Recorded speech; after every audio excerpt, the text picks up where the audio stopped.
C'est Stéphane Kipré et son entourage qui ont vendu Damanan Picasse, qui ont donné la position de Damanan Picasse à Draman. Je répète, c'est Stéphane Kipré et son entourage qui ont donné la position de Damanan Picasse à Draman et ses collabos. Et ça, Steve Biko, une fois m'a appelé pour me parler de législative, on a parlé de ça. Il me dit non, c'est un des petits Damanan Picasse qui a monté, ils ont frappé, et puis il a monté la maison de Damanan Picasse. Quoi Justin lui a dit ça? Pourtant, quoi Justin lui a jamais dit ça? Et moi, je savais déjà qui étaient ceux qui avaient fait ce truc-là. Steve, tu sais comment ça s'appelait? Moi, il était assis, toi, tu sais. Quand tu envoies ici, il met là-bas. Mais laissez ça. Vous avez menti. C'est vous qui avez fait arrêter Damanan Picasse. C'est vous, là. Parce que Damanan Picasse vous faisait de l'ombre.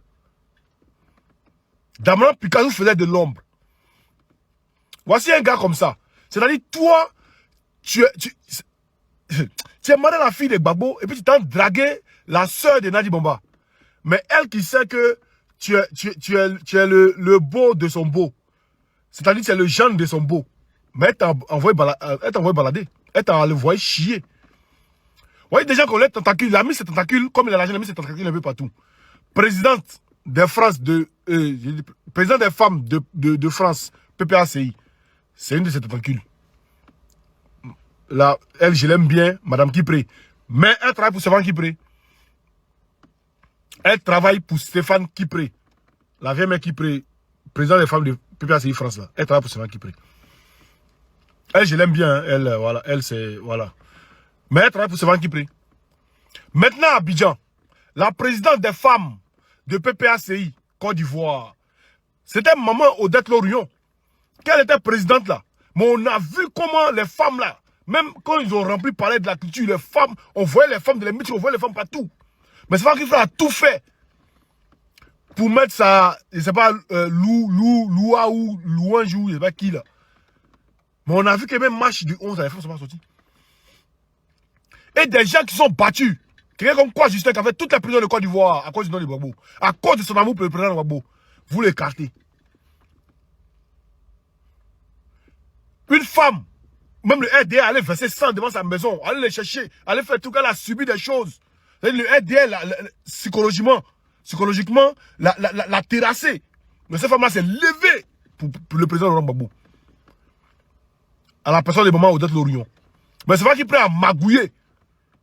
Pourquoi on enlève cette femme-là? Et je demande aussi au PPACI, au responsable du PPACI, de remettre cette femme-là à sa position. De la remettre comme la femme. C'est la présidente des femmes de PPACI. Elle va remobiliser les femmes. C'est ça qu'il s'agit. Elle a un nom. Et son nom, là, c'est pas qui peut gâter ça. Celui qui doit gâter ton nom doit avoir un nom. C'est pas le nom de Stéphane qui peut gâter le nom d'Odette Lorion. Jamais de la vie. Jamais. Et puis quoi, Justin, là? Donnez une position. Position que Stéphane qui peut occuper, là. Donnez ça à quoi, Justin? On a besoin des hommes qui aiment Gbagbo. On a besoin des hommes qui sont prêts à mourir pour Gbagbo. C'est de ceux-là qu'on a besoin. Donnez la position à ceux-là. Des hypocrites à deux visages comme ça. Moi, vous connaissez depuis où? Depuis, j'ai envoyé un message à Stéphane qui prend sur TikTok pour lui dire je veux des documents du président Gbagbo. Et puis, il s'est retrouvé dans la bouche de Ziggy. Ziggy me dit non, les vieux pères là disent que je suis virulent là. Il est sûr déjà que ceux-là, ils étaient avec Draman Ouattara. Je l'ai su directement qu'ils étaient avec Draman Ouattara, que c'était les collabos, les espions de Draman Ouattara. L'arrestation de Damana Adia Picasse secoue la maison Gbagbo. Entre rumeurs de trahison, ambitions cachées et liens troubles, le PPACI vacille. Mais au-delà des accusations, une question demeure. Où est passée la flamme de la refondation?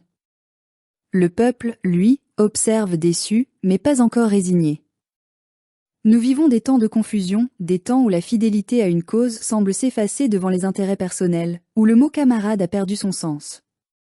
Ce qui se passe aujourd'hui au sein du PPACI, la maison politique héritière du combat de Laurent Gbagbo, nous blesse profondément. Car cette maison ne devait pas devenir un champ de suspicion, un lieu de calcul et de règlement de comptes, mais le sanctuaire de la dignité ivoirienne. Depuis l'arrestation du vice-président Damana Adia Picasse, le choc ne cesse de secouer les militants, les patriotes, les défenseurs de la souveraineté nationale. Ce n'est pas seulement un homme qui a été arrêté, c'est une voix de la résistance qu'on a voulu faire taire. Mais ce qui bouleverse encore plus, ce sont les rumeurs, les accusations, les trahisons supposées qui circulent au sein même du parti. Quand nous voyons des cyberactivistes, des militants, des compagnons de longue date s'accuser mutuellement, nous avons mal. Nous nous demandons, que reste-t-il de la fraternité révolutionnaire qui animait les débuts? Où sont passées ces valeurs de loyauté, de solidarité et de courage qui faisaient du FPI d'hier et du PPACI d'aujourd'hui un bastion de résistance populaire?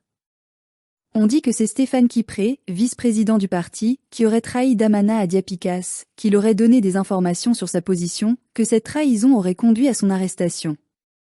Nous ne savons pas si c'est vrai. Mais le simple fait que cela soit devenu crédible pour beaucoup d'Ivoiriens en dit long sur l'état de notre mouvement.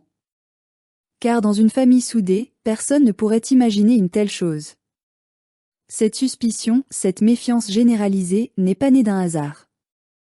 Elle est le fruit d'années de désillusion, de division, de manipulation. Depuis quelque temps, nous avons l'impression que le PPACI s'éloigne de sa mission originelle, celle de défendre le peuple contre les puissances étrangères, de dire non à la domination, de porter la voix des sans-voix. Aujourd'hui, ce parti ressemble trop souvent à un champ de bataille d'ambition personnelle, où chacun veut se positionner pour l'après-Gbagbo. Oui, la question de la succession du président Gbagbo semble avoir réveillé les démons de la division. Chacun se croit légitime, chacun se voit héritier, chacun tire la couverture de son côté. Et pendant ce temps, la cause, elle, se perd. Les Ivoiriens qui croyaient en nous, qui espéraient une alternative crédible au régime d'Alassane Ouattara, observent avec amertume la désunion de ceux qui prétendent les défendre. Quand nous voyons nos leaders se déchirer, nos cadres se soupçonner, nos militants se désespérer, nous nous posons une question douloureuse. Avons-nous perdu l'âme du combat? La lutte pour la souveraineté ne peut pas survivre dans la trahison. Elle ne peut pas s'épanouir dans la méfiance. Elle ne peut pas fleurir dans le calcul. Quand des camarades se livrent entre eux, quand la fidélité devient suspecte, quand les ambitions se substituent à l'idéal, c'est le peuple qui perd, pas les individus. Damana à Diapikas, qu'on l'aime ou qu'on le critique, a incarné cette ferveur militante, cette flamme du refus, ce courage de dire non à l'injustice. L'arrêter, c'est attaquer une partie de la mémoire du combat souverainiste. Et si, derrière cette arrestation, certains ont joué un rôle trouble, alors ils ont trahi plus qu'un homme, ils ont trahi la Côte d'Ivoire. Mais nous ne voulons pas juger sans preuve. Nous voulons comprendre. Nous voulons que la lumière soit faite. Car la vérité, même douloureuse, vaut mieux que le mensonge qui pourrit tout. Ce qui nous inquiète davantage, ce sont ces murmures persistants sur des liens trop proches entre certains cadres du parti et le pouvoir en place. Des alliances tacites, des discussions secrètes, des échanges d'intérêts. Si cela est vrai, alors nous devons nous regarder en face. Car comment peut-on prétendre combattre un système si l'on s'en nourrit en silence? Les Ivoiriens ne sont pas dupes. Ils voient, ils observent, ils ressentent. Ils ont le sentiment que le combat de Gbagbo, celui qui devait libérer la Côte d'Ivoire de la domination étrangère et de la corruption morale, est en train d'être vidé de sa substance. Ils voient que certains autour du président semblent plus préoccupés par leurs privilèges que par le peuple. Et dans cette confusion, un nom revient sans cesse, Nadi Bamba. Son influence, sa présence, son rôle dans les décisions internes divisent. Certains la défendent, d'autres la soupçonnent. Mais dans tous les cas, son ombre plane sur chaque crise, chaque tension, chaque remous. C'est peut-être injuste, mais c'est une réalité politique que le parti ne peut ignorer. Car un leader affaibli par la suspicion de son entourage perd la confiance de son peuple. Le danger est là. Pendant que nous nous querellons, pendant que nous cherchons des coupables parmi nous, le pouvoir en place avance.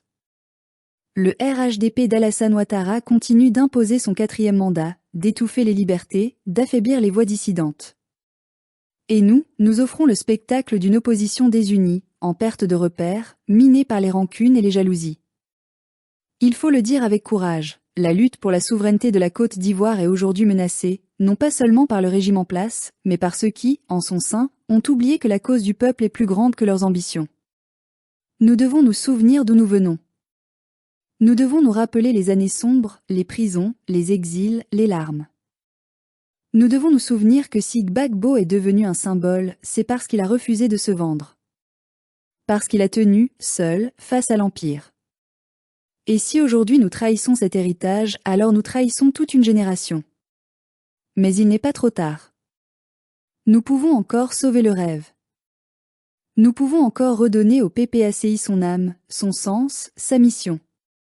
Cela exige de la vérité, de la transparence, du courage. Cela exige que le président Gbagbo parle, qu'il clarifie, qu'il tranche. Le peuple attend. Le peuple a besoin de repères. Ce combat ne doit pas mourir à cause de nos querelles. Il ne doit pas être enterré sous les calculs politiques. La souveraineté n'est pas un slogan, c'est un engagement. Et cet engagement, nous devons le raviver.